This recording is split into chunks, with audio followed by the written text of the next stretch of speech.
Allô, allô, allô.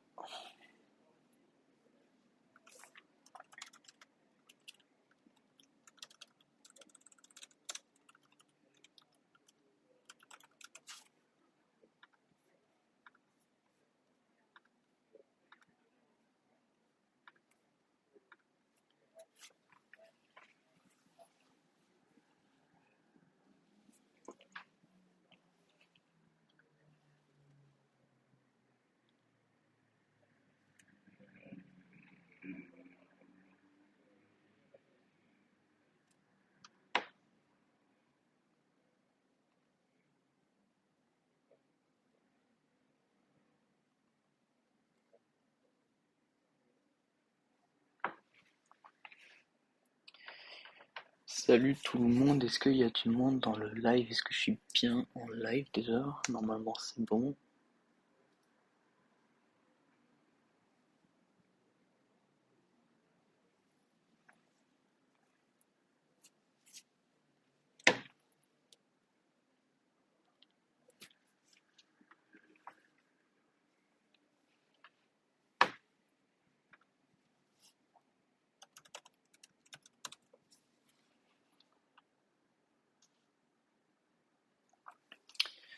On va entendre un petit peu encore, juste voir s'il y a du monde ou pas, avant de commencer. Parce que le but c'est pendant ce live coding de faire plus vous un tour de vos questions que vous avez un peu sur les pointeurs en C. Donc c'est plus destiné aux C24 qui viennent de commencer, qui peuvent avoir des petits problèmes sur les pointeurs, voir un peu qu'est-ce qui se passe, qu'est-ce qui ne va pas, etc.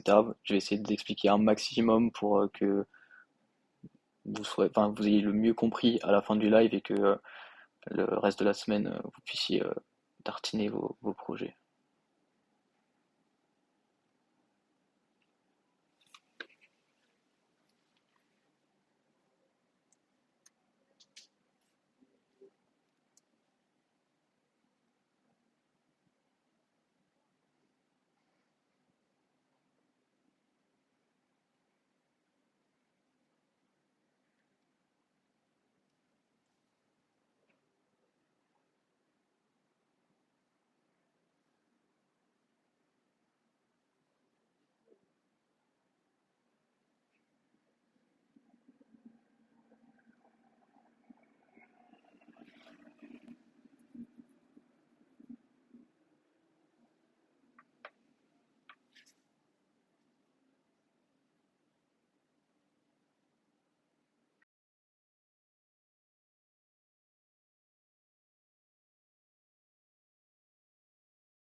Alors, j'aimerais bien savoir si quelqu'un peut me dire si on m'entend bien ou pas, parce que j'ai l'impression de parler tout seul.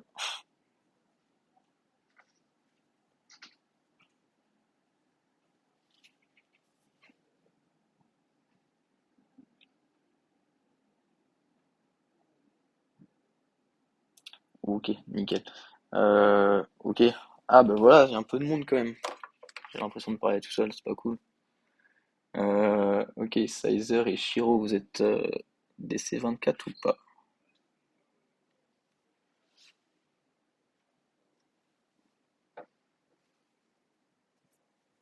C22. Ah ouais, bon, là, il va pas être. Enfin, quoique, après, ça peut, euh, ça peut faire des petites révisions, hein, de repartir un peu sur le C. Après, après le premier trimestre, ça peut faire du bien. Ok, Sizer, est-ce que t'as des. Sizer, t'as des problèmes sur les pointeurs? Ou est-ce que ça va? Le but, c'est vraiment de. J'ai mon campus sur l'écran, donc il y a mes C24. Nickel, top. Ok, bon bah c'est tout, on va partir. Hop, hop. Alors, déjà, je pense que les pointeurs, c'est un peu compliqué à comprendre au début. Moi, je sais que j'avais eu pas trop, un peu de mal quand même, sachant que ça reste une notion assez importante en C que vous allez utiliser pendant tout le premier trimestre. Donc vraiment, c'est important que vous l'ayez bien en tête et que vous appreniez à schématiser tout ce qui peut être un peu compliqué pour vous faciliter la vie au fur et à mesure. Donc déjà, euh, pourquoi ils ont inventé les pointeurs? Donc déjà, on peut faire un petit test, tac, tac, tac, tac.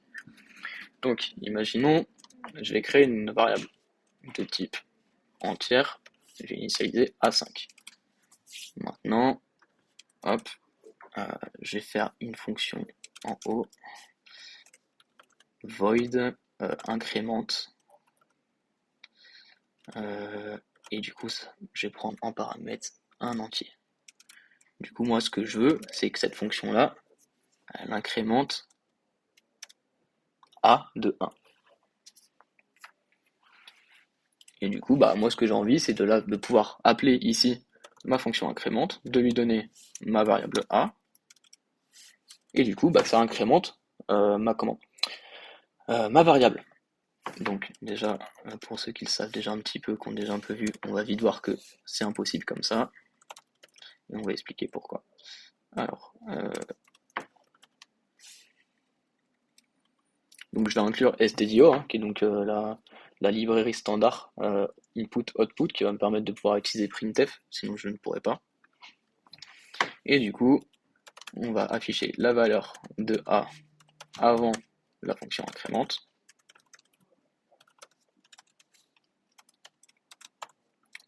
Hop, et on va faire la même chose et on va l'appeler après.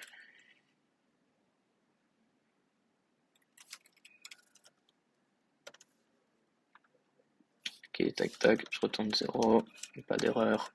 Hop, on fait notre GCC, .c, on va appeler main, non, pas main.c, ah, hop, hop, voilà. Et du coup, on peut bien voir que on a un problème parce que ce qui se passe quand j'appelle la fonction incrémente avec a, ce que je vais lui passer en paramètre en fait, ce qui va se passer, c'est que ça va créer des copies. Donc c'est-à-dire que je ne vais pas agir sur ma variable a que j'ai dans main, mais je vais agir dans ma variable a qui se trouve dans incrémente. Donc ça, on peut vite le vérifier, c'est-à-dire que ce que je peux faire, c'est, hop, on va supprimer ça, et je vais afficher l'adresse de a dans ma fonction main. Hop, donc pourcentage P avec printf pour les adresses, et du coup, je vais lui donner l'adresse de a. Donc ça, on y reviendra après si vous ne connaissez pas encore les esperluettes, les choses comme ça. Et hop, je ferai un copier-coller, je vais pas m'embêter. Adresse de A dans la fonction incrémente. Et on va refaire la même chose. Voilà, là en fait ce qu'on peut voir, c'est que nos deux adresses sont bien différentes.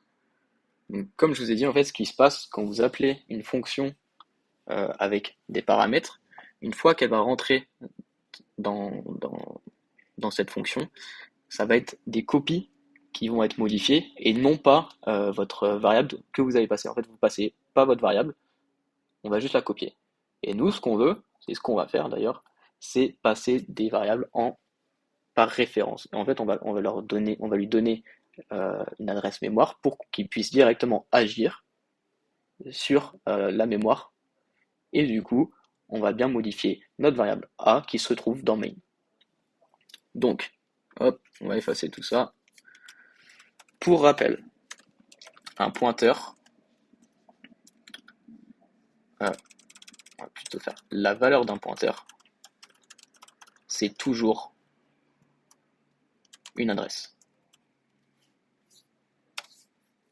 Hop, je vais vous montrer. On va prendre un whiteboard en ligne. Je sais plus lequel j'utilise normalement. Est-ce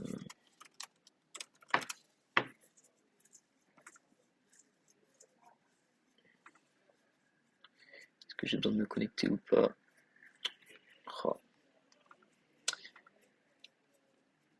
Bon, là pour le coup, c'est un peu ma faute. J'aurais dû me préparer un peu avant, mais j'étais en manual review. Euh...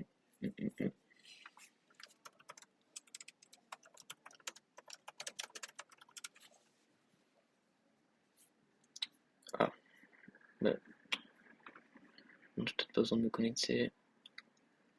Bon, si on va le faire vite fait, tant pis.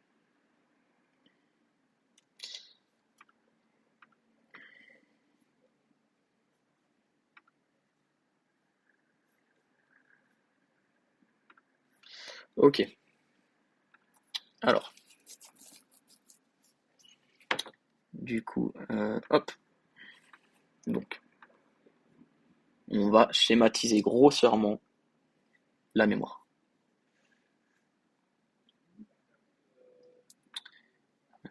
Tac, tac, tac, tac. Voilà, ouais. Tout sera comme ça. Hop.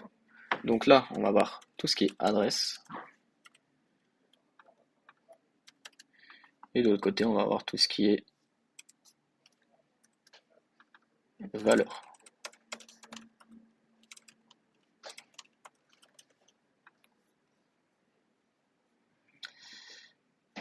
Tac, tac, tac. On va essayer de faire quelque chose de propre.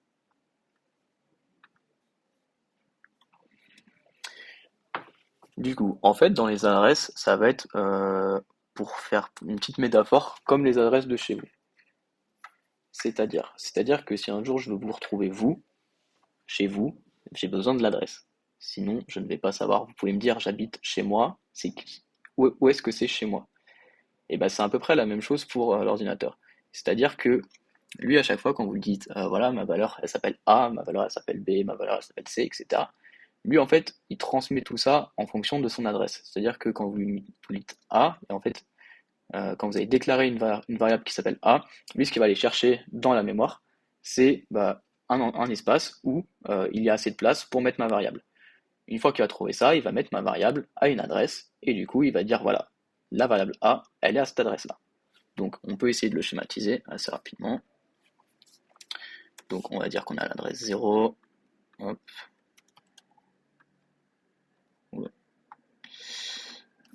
1,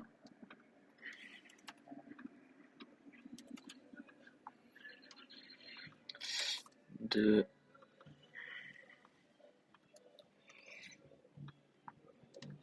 on va s'arrêter là, on va faire une quatrième, ça sera peut-être plus utile, hop, et 4. Ok, donc là, en fait, quand je vais faire mon int main void, hop, int a est égal 5, lui, ce qui va se passer, c'est qu'il va aller regarder dans la mémoire et il va dire, voilà, bon là j'ai toutes les cases qui sont vides, et du coup il va trouver un endroit et il va dire, ok, bah ici c'est vide, ma valeur c'est 5 et la variable c'est A.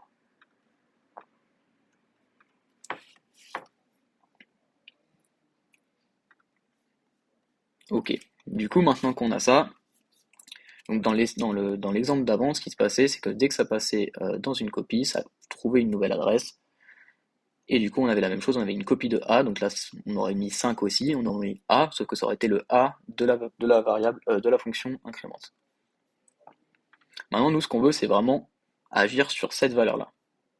Donc, c'est là qu'on utilise des pointeurs. Donc, la valeur des pointeurs, c'est une adresse. Donc, en fait, ça ne va pas être sa valeur, ça va être vraiment une adresse. Donc, ça va être vraiment, bah là, par exemple, si je crée un pointeur, un entier, donc je fais un int ptr, par exemple, il va trouver une adresse, donc il va aller à l'adresse 1 ou 2 ou 3 ou 4 en fonction, il prend du plus petit au plus haut, et du coup, il va me mettre l'adresse de la valeur qui est pointée. Donc là, par exemple, si on veut modifier, enfin, on veut pointer vers A, donc je vais créer un pointeur, et je vais lui donner l'adresse de A. Pourquoi? Parce que du coup, la valeur d'un pointeur, c'est bien une adresse. Et moi, je vais lui passer l'adresse de A. Donc, encore une fois, pour rappel, ça devant soit suivi d'une variable, c'est l'adresse de la variable. Donc là, ce qui se passe, en fait, la valeur de mon pointeur, ça va être l'adresse 0. Je vais le mettre en hexadécimal comme ça sera peut-être plus parlant.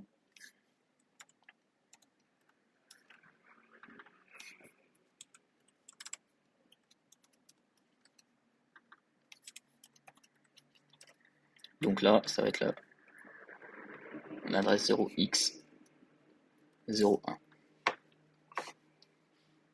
0x0. Ouais, 1, et c'est celle-là, c'est 2.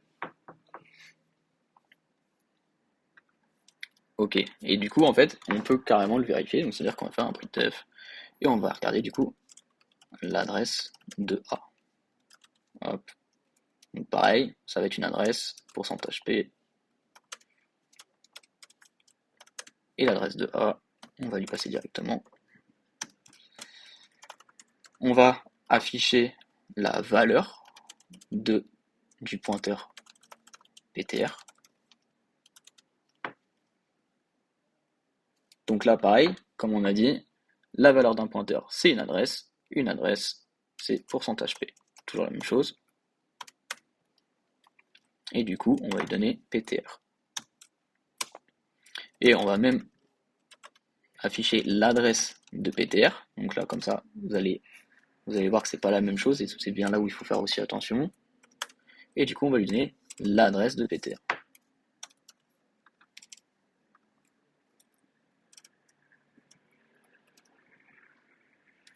Je vais le mettre un. Ouais.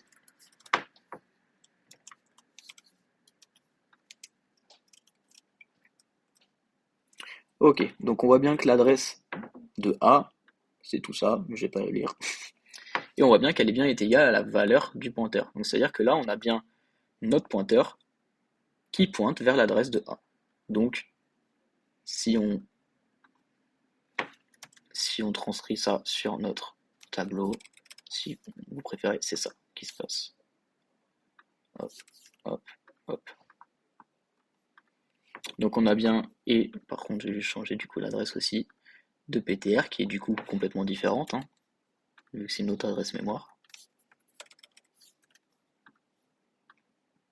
Voilà, c'est-à-dire qu'à l'adresse 0x16f-dc, on a notre variable a qui a une valeur de 5, et on a bien notre pointeur à une autre adresse complètement, mais qui va du coup avoir en valeur notre adresse de A. Maintenant, on va quand même s'attarder sur les choses qui peuvent être un peu problématiques au début. Moi, je sais que ça a mis un peu de temps de, de bien faire la distinction. Pour déclarer un pointeur, c'est tout le temps la même chose. C'est-à-dire on met le type de la valeur pointée, le nom de notre pointeur, l'astérix, excusez-moi, et le nom du pointeur. Hop. Quand je fais ça, du coup, je déclare mon pointeur. L'astérix, l'étoile comme vous préférez, il va être là pour nous dire que ce qu'on est en train de déclarer, c'est un pointeur. Parce que là, si je fais ça, si j'enlève mon étoile, pour lui, j'ai juste créé un entier. Ce qui n'est pas le cas. Là, je veux créer un pointeur. Donc comment je le lis? Je déclare un pointeur sur une variable de type entier, et dedans, je l'initialise à la valeur, à l'adresse de A. Par contre, par la suite, du coup, si je vais juste, une fois que c'est déclaré, donc après déclaration, si j'utilise juste le nom du pointeur, bah là, j'aurai l'adresse pointée. Toujours la même chose, là, on ne se prend pas la tête.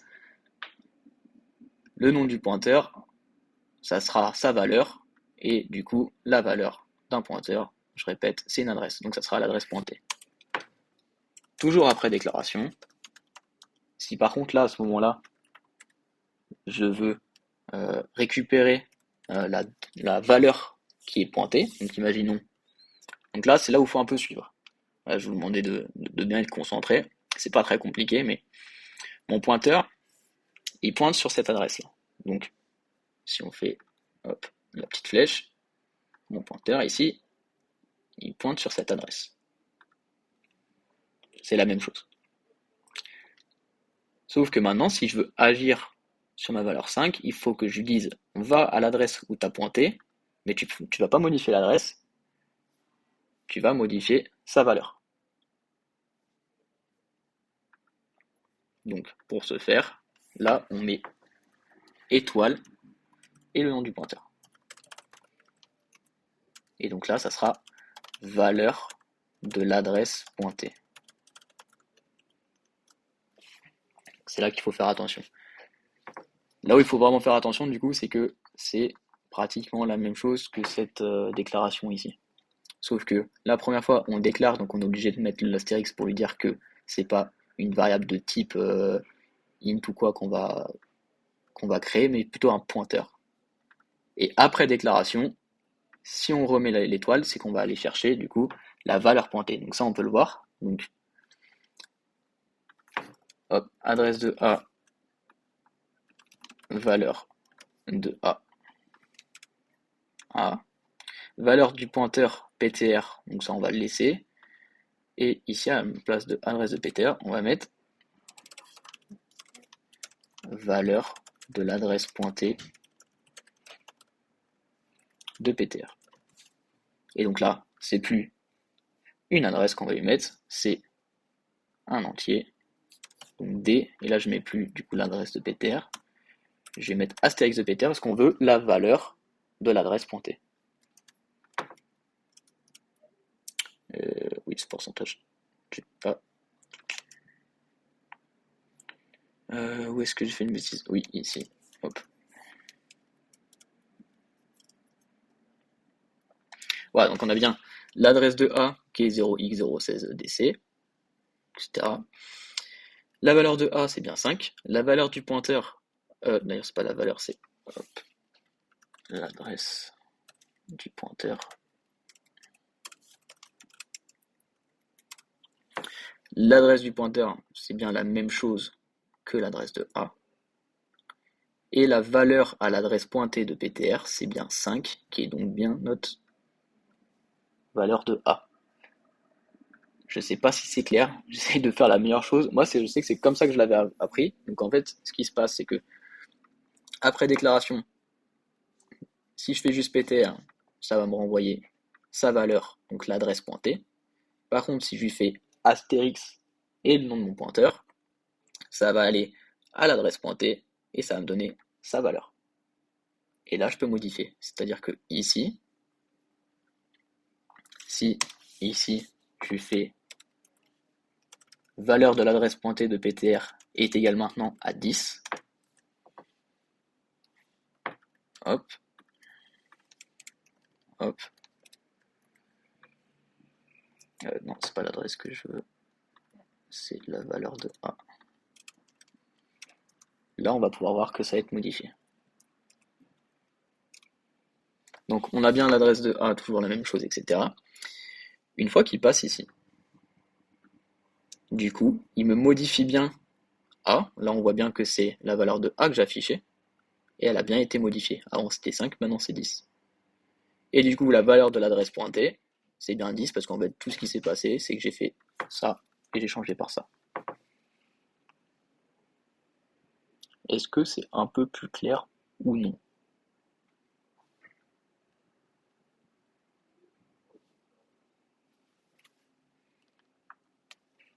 Si vous me dites non, j'ai mal le prendre.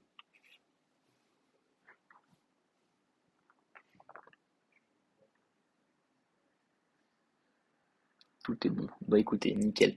Du coup, ce qu'il faut comprendre, c'est que les pointeurs, ils vont être utilisés partout. C'est-à-dire que des tableaux, ça utilise des pointeurs. Des chaînes de caractères, bah en fait, c'est des tableaux des tableaux de caractères, donc ça utilise aussi des pointeurs. Du coup, hop, on va enlever tout ça. On va laisser ici euh, les explications pour mieux comprendre. Donc maintenant, ce qui va se passer, si je peux vous montrer un petit truc. Non, je voulais montrer avec les tableaux. Donc maintenant, je vais créer une chaîne de caractères. Donc en fait, si vous voulez, hop, je reprends mon petit tableau, ou non, j'irai peut-être plus vite à le marquer là. une chaîne de caractères, donc ce qu'on appelle string ou chaîne de caractères, c'est un tableau. C'est-à-dire que salut, le mot salut, qui est du coup une chaîne de caractères ou une string, hein, c'est la même chose que si je fais ça.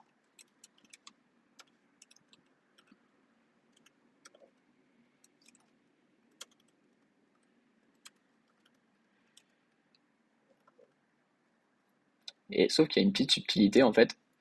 Quand vous créez char, on va l'appeler hop, str, tac, salut. Donc ça et ça, c'est la même chose. Parce que un pointeur peut être utilisé pour une chaîne de caractères. Ce qui se passe ici en fait, quand vous créez salut, ça va vous créer du coup un tableau de caractères. Et bah, en fait, il y a bien un moment où dans la mémoire, si vous préférez, donc là en gros, ça va être continu, donc c'est-à-dire qu'on va avoir, hop, ici on va avoir 0, imaginons, ici, oula, ici 1, ici 2, ici 3,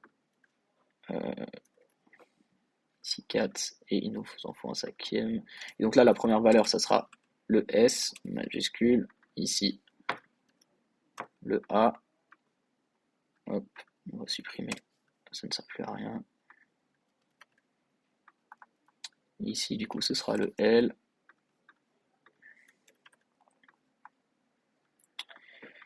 Ici, le U. Vous avez compris la suite, hein. Le T. Et il va nous rajouter une petite subtilité qui est le null byte. Donc, c'est-à-dire qu'à l'adresse 5 dans mon schéma, ici, ce qu'il va y avoir, c'est le caractère null byte. Pourquoi il est là? En fait, tout simplement, on va parcourir notre tableau. Donc, quand je dis parcourir notre tableau, c'est aussi parcourir les adresses mémoire. Quand on va parcourir les adresses mémoire, il y a bien un moment où, en fait, ce qui va se passer, c'est qu'on va avoir un pointeur, hop, on va avoir un pointeur sur la première occurrence de notre tableau. Donc ici, le S majuscule. Et en fait, au fur et à mesure qu'on va se déplacer, donc après, on peut déplacer directement le pointeur, c'est-à-dire qu'on peut mettre le pointeur, on peut faire plus plus, donc il va passer sur 1, sur 2, etc. Parce que je rappelle, PTR, sa valeur, c'est une adresse. Et même en hexadécimal, quand vous faites plus plus, ça va juste aller sur l'adresse d'après. Donc en fait, ce qui va se passer, c'est qu'on va passer ici, ici, ici, ici. Et en fait, si on continue comme ça, sans qu'il y ait de null byte, bah, il ne sait pas quand s'arrêter, il ne sait pas quand est-ce que notre tableau il s'arrête. Et lui, il en a besoin de savoir quand est-ce que notre tableau il arrête, parce que, imaginons, on a des autres valeurs dans notre mémoire qui peuvent être peut-être des données sensibles ou des choses comme ça, et on n'a pas envie du coup d'aller plus loin que le tableau qu'on a créé. Et donc il y a bien un moment où il faut qu'on lui dise, faut que tu t'arrêtes parce que là tu es à la fin du tableau. Donc, hop. Donc en fait, quand vous faites une chaîne de caractères de 5 caractères, vous avez un tableau de 6.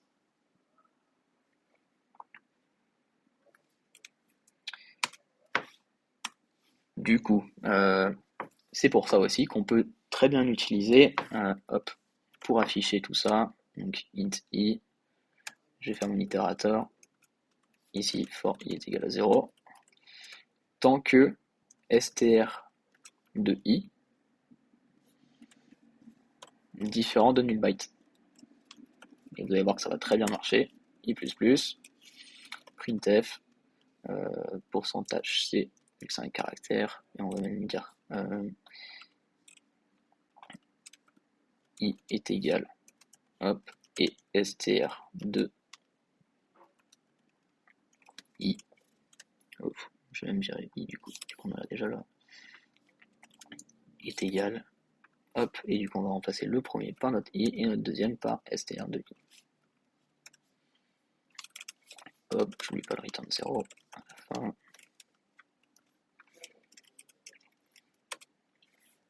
Ok, donc on voit bien que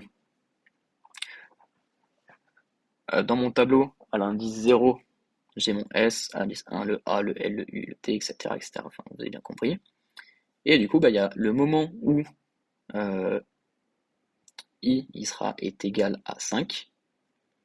Du coup, il sera plus différent, est égal au null byte, et du coup, il sait qu'on sort. Que vous fassiez ça ou ça, dans tous les cas, ça veut dire la même chose. Lui, il va le comprendre tout seul que, en gros, c'est le temps qu'on se trouve dans notre tableau, et une fois qu'il va découvrir que str de i, c'est le null byte, c'est qu'on ne se trouve plus dans le tableau, il va le faire tout seul. Il faut bien comprendre ce qui se passe dans votre mémoire, c'est quand même pas, c'est un peu plus cool de savoir vraiment ce qui se passe et d'avoir plus de connaissances là-dessus. Maintenant, au niveau des adresses mémoire et tout ça, un truc aussi à savoir, c'est que, bah, comme vous savez, un char, c'est un seul byte par un seul byte. Donc, on peut carrément aussi regarder, tac, tac, tac, hop, à l'adresse, et on va lui donner l'adresse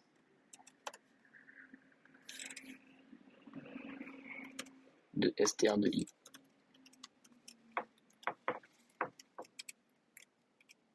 Et du coup, on peut clairement voir que on passe de 1 en 1.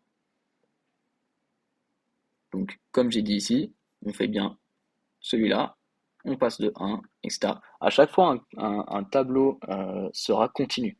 C'est-à-dire qu'il va trouver une adresse, enfin, dans la mémoire, un espace où il peut mettre l'ensemble de vos éléments à la suite.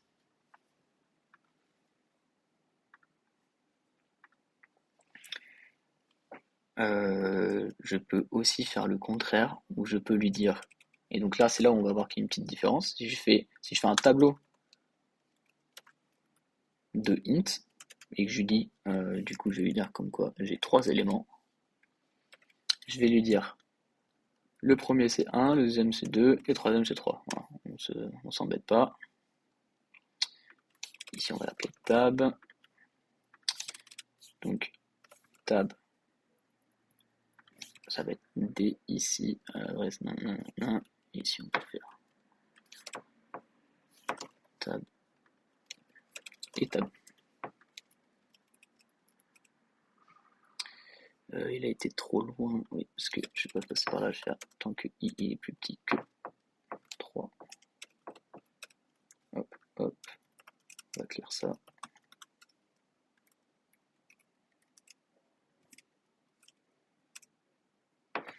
Et là alors, faut un peu comprendre le décimal.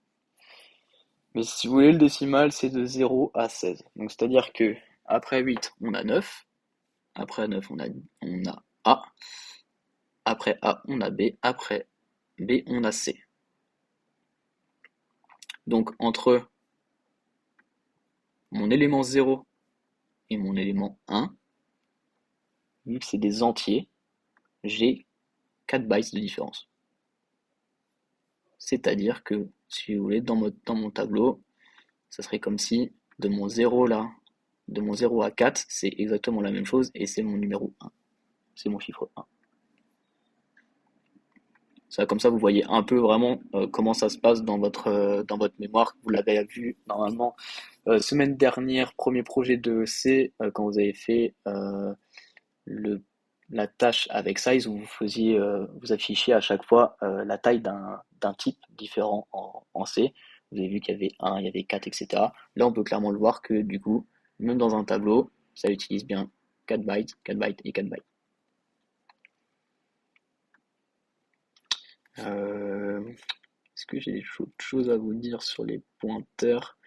Alors aussi bien faire attention si vous utilisez des pointeurs. Donc, si je fais par exemple un pointeur sur str et que je mets salut.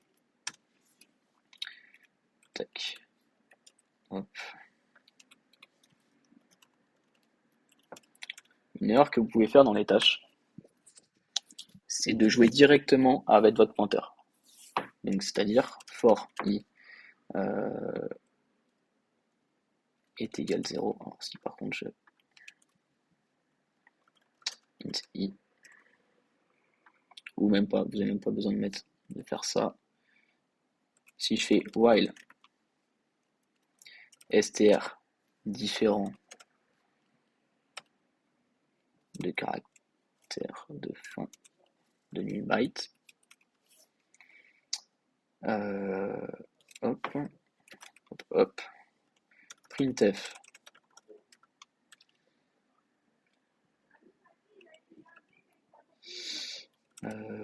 Printf.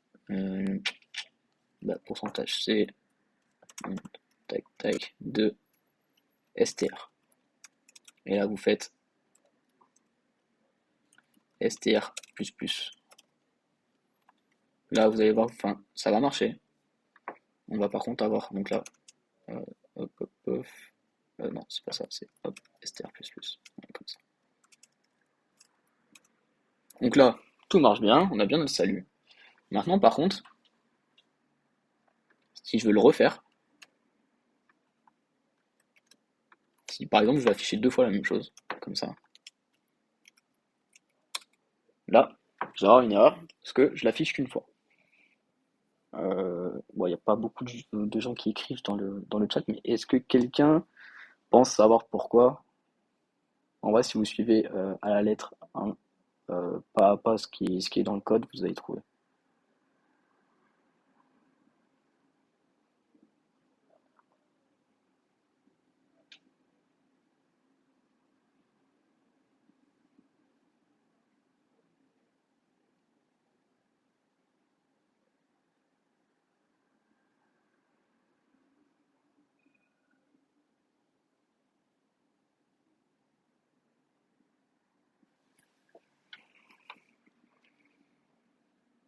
Il n'y a personne où c'est le temps d'écrire, ou alors il n'y a plus personne qui m'écoute.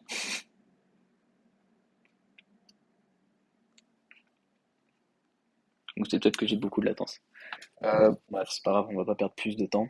Du coup, en fait, la réponse c'est, j'ai mon pointeur qui est str, et donc comme j'ai dit, mon pointeur il va commencer ici. Donc là, en fait, si vous voulez, on a notre pointeur str ici. En fait, à chaque fois, je le déplace. Là, je lui dis str++. Str, donc la valeur de str++. Donc la valeur d'str, comme d'habitude, c'est une adresse. Donc en fait, ce que je lui fais, c'est qu'à chaque fois, je lui fais ça. Et hop, et j'affiche, et j'affiche, et j'affiche, et j'affiche. Et à un moment, je le mets là. Sauf qu'à aucun moment, je lui dis de retrouver sa valeur de, enfin, sa position de départ. Donc en fait, la deuxième fois que je veux l'afficher, ben, la valeur de l'adresse pointée, là on peut regarder, c'est bien, c'est le null byte. Donc, du coup, en fait, cette boucle-là ne s'exécute jamais. C'est pour ça que ça peut arriver dans certaines tâches qu'on va vous demander, ou que vous avez déjà faites et vous avez un peu galéré. C'est important si jamais vous voulez par exemple afficher, enfin, je sais qu'il y a une tâche dans laquelle vous devez mettre l'ensemble des caractères en majuscule. Donc si vous utilisez cette méthode-là, le problème c'est qu'au moment où vous allez retourner votre pointeur il sera sur le null byte, et du coup, grosse erreur parce que vous allez renvoyer un pointeur sur un null byte, du coup, il n'y aura rien. Ce qui est préférable de faire, c'est faire. Donc on peut d'ailleurs le vérifier. Tac. Si ici je fais printf pourcentage %sn, donc afficher str, tac. Donc là je vais afficher str, donc là ça va nous faire la même chose. Voilà. On n'a rien parce qu'en fait il est en train d'afficher le null byte. Si du coup on veut changer ça, en fait tout simplement on va créer un autre pointeur, un pointeur temporaire. Et en fait ici, à chaque fois de modifier, hop, je me suis trompé de touche. On va pas modifier str, on va modifier tmp. Et là, du coup, ce qui se passe, j'ai dû faire une erreur. Oui, parce que si je lui dis pas est égal str, il va pas trouver. Et là, du coup, ce qui se passe, c'est que ce que j'ai bougé, c'est un pointeur temporaire. Donc en gros, ce que j'ai fait, tout simplement, c'est que hop, ce pointeur-là, je l'ai laissé ici. J'en ai créé un nouveau, tmp, qui a pour valeur la même valeur qu'str, donc c'est-à-dire l'adresse 0, et c'est lui que je vais bouger. Donc il y a bien un moment qu'il ira ici, sauf que tout à la fin, ce que je lui fais, je lui dis d'afficher ma string par rapport à mon pointeur str. Donc printf, il va bien commencer par l'adresse 0 vu que mon pointeur n'a pas bougé.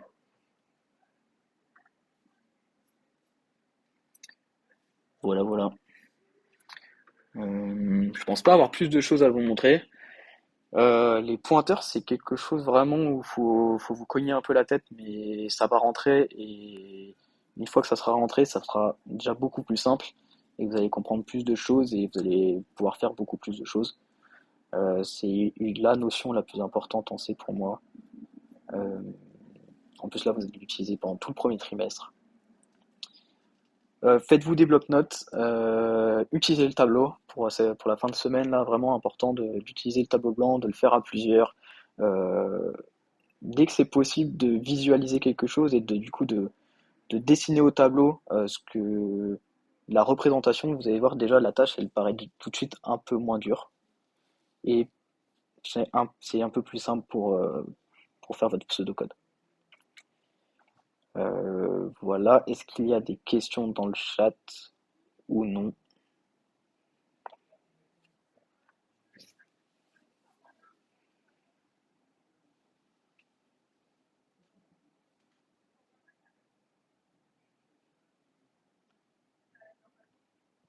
Ah, nickel Thomas, merci.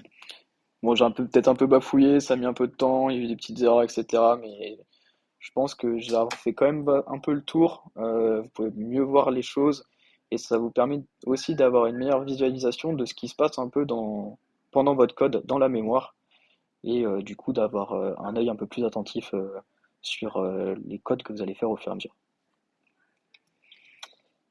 Et écoutez, s'il n'y a pas de questions, j'ai encore plein de travail, donc c'est tant mieux. Euh, Donc, écoutez, bonne fin de journée, bonne fin de semaine, bon courage pour ceux qui sont sur les pointeurs, ça va le faire. Bonne chance pour votre fin d'hippocampe, lâchez rien, et voilà. Salut tout le monde.